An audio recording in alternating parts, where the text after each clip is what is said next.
Do you like old anime? If no, then why not?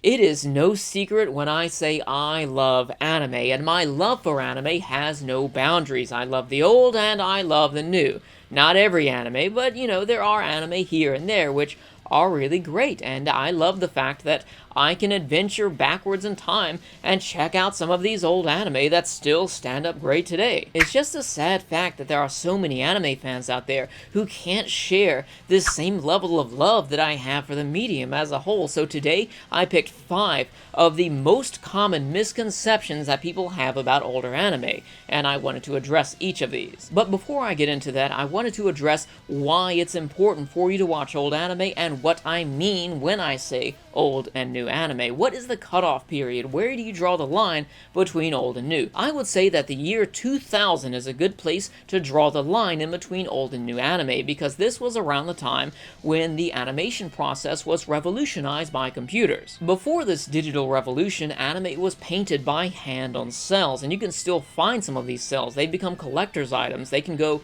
on eBay anywhere for hundreds of dollars, depending on which anime it's from and also what exact scene it's from, because they are unique and they are a physical part of the animation process. Nowadays, images are drawn on paper, scanned into computers, and colored there. But of course, that's not to say that only one style is capable of creating high-quality animation. It all depends on the skill of the production team and their constraints when it comes to their projects, such as budget and deadline. Highly detailed images using shading, highlights, and even textures can exist within either of the two styles, but it's unfortunate that we find so many anime nowadays that are low budgeted and it looks as if they were colored in MS Paint using the bucket tool. While this change in animation only affects the aesthetics of a show, changes with the quality of writing can be seen over the decades as well. Again, I wouldn't say that only old or new anime are exclusively capable of creating quality content, as it's a bit more complicated. There's a bit of an ebb and flow that exists in correlation with Japan's economy.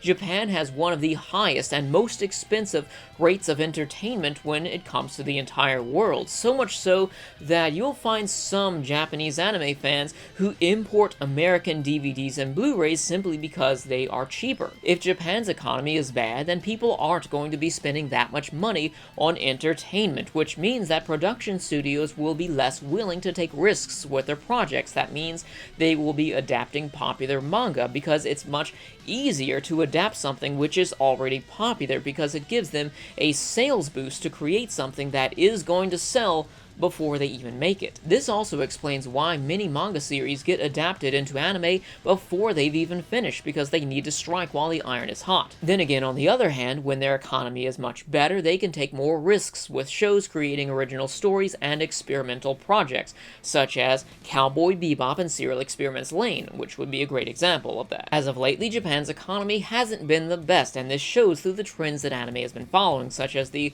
focus on the superficial with the gratuitous blood, sex, and also the melodrama found, as these alone can attract viewers to want to buy their products and enjoy them without having to be too complicated of a story. And don't get me wrong here, I'm not saying that this is exclusive to new anime either, as problems like this can be found throughout the history of anime in select little pockets. I think it's important to watch both old and new anime simply because not doing so is viewing the medium with blinders on, and I'm here today to help remove some of these blinders so you can possibly experience your love of anime to the fullest. One problem that I hear more times than not is that I simply can't get into older anime, and this one's the easy one, so I'm going to tackle it first.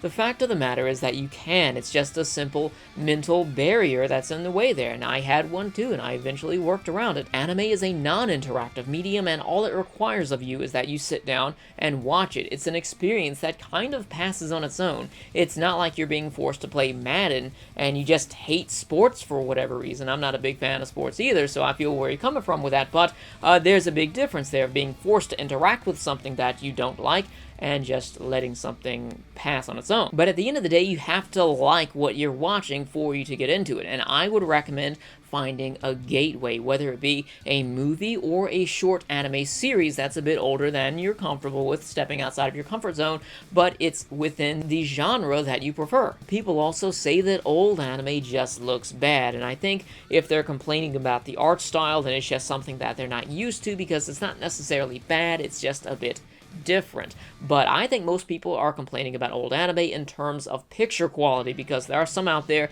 that you can find that look really bad, they're really grainy, they didn't hold up well over the years. But as somebody who loves old anime, I can tell you firsthand that all, or the majority, of my favorite older anime have been remastered in HD, and they are absolutely beautiful for it. Of course, you can find some of the versions out there that haven't been remastered, and they're going to look ugly, they're not going to look as good, the picture is going to be washed out, and you're going to get fuzz and grain and everything. And of course, I don't recommend watching that. I recommend watching the remasters, and that's what I love. I get this rush of excitement whenever I find an older anime that I love that gets an HD remaster, because for me, that is restoring the experience as well as breathing new life into it, because that is a way that newer generations can get into these older shows. People also say that old anime just don't have good stories, when that's not the case. I've already addressed that when I discussed the correlation between the anime industry and Japan's economy. But I would also have to say that the great thing about watching old anime is that you already have the cream of the crop available, because the previous generations have already watched it all and have pretty much picked out what some of the greater shows are. If you want more, then you can go and search for some, and for me, it's like this big adventure just going through.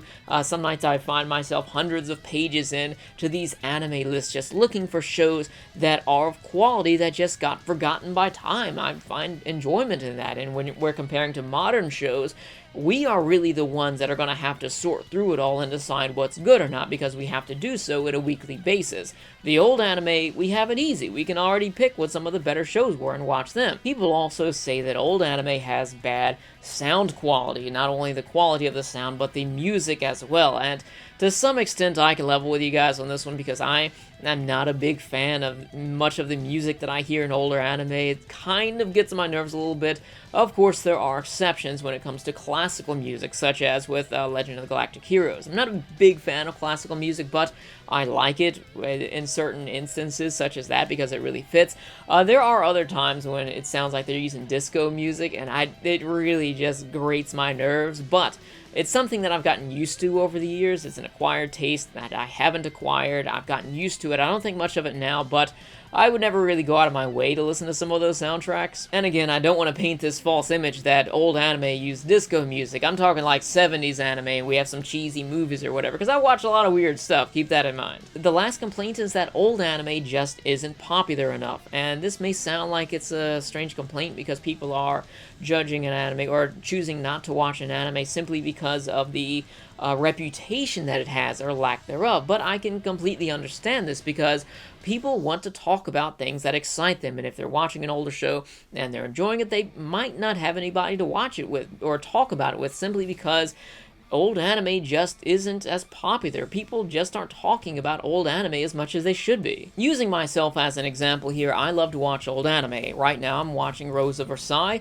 in preparation for a review that's coming up, and I would have to say that my motivation for my YouTube channel is that I don't really like the way that the anime community is going, not just YouTube, but pretty much in general, because you can find similarities between many different websites and forums and everything, because I get around on the internet, I look at different things, but I'm unhappy with it, and I am becoming the change that I wish to see. I am doing the things that I want to talk about, and even though I can spend 7 hours, 8 hours editing a review, and also the script and everything, including the time of watching it twice, but I know when I make that video that not that many people are going to watch it. Maybe 3,000 people are going to watch it, maybe 4,000, and I can do a quick discussion video and get more views in that. But to me, it's important because I've talked about this, and more people know about that show now because of the video that I made than they would have if I had not talked about it at all. And even though I'll take the hit and not get that many views on the video, it's important for me to share it because that is something that really interests me. And you don't have to have a big YouTube channel to have it, because there are strength in numbers. You can make waves even if you are smaller. And a great example of this is with all of you guys, because without the waves that everyone here is making when they watch the video, when they share, when they comment and get interactive in the comment section, that is something that makes massive waves whether people realize it or not. So I'm really hoping that today I helped some of you lift this veil, or helped break through this mental barrier that some of you may have when it comes to watching old anime, whether it's old in terms of 90s or 70s, what have you. I mean, I'm hoping that I really helped with this. And of course, if you came to this video simply because you already like old anime and feel that it's not talked about enough, then be sure to share this video, because together we can spread the word that old anime is good anime too. Thanks for watching. Be sure to subscribe if you found this video enjoyable or helpful in the least, and I'll see you next time.